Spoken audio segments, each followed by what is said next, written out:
আজকে সোনিয়ার বিয়ে। তো আমি তো সকালবেলায় সত্যি যেতে পারিনি। তো ব্রেকফাস্টটা বাড়িতে করেছিলাম জাস্ট চা দিয়ে, আর কিছু খাইনি।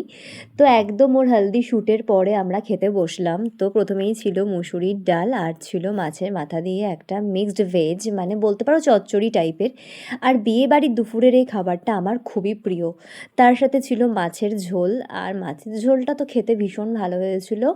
তো হ্যাঁ, একটু ভাতটা শক্ত শক্ত লাগছিলো, যেহেতু আজকাল আমি একটু নরম ভাত খেতে পছন্দ করছি। তারপর ছিল টমেটোর চাটনি, আর তাতে তো কিশমিশ কাজুতে ভর্তি ছিল। তারপর তোমরা জানো সবাই যে আমার আরেক বান্ধবীর বিয়ে সন্ধ্যাবেলায় ছিল, তো ওখানেও ইনভিটেশন ছিল, ওখানে দুবেলাই ছিল, বাট আমি যেতে পারিনি। সন্ধ্যাবেলা ওখানে এসে আমি খেয়েছি স্টার্টারে জাস্ট দুটো পকোড়া, চিকেন পকোড়া। আর জোর জাবস্তি ওরা পার্সেল করে দিয়েছে, তো ছিল ফ্রাইড রাইস, মাটন, পনিরের একটা আইটেম, কোনো স্টার্টার, ডিমের ডেভিল, রসগোল্লা এইসবই ছিল।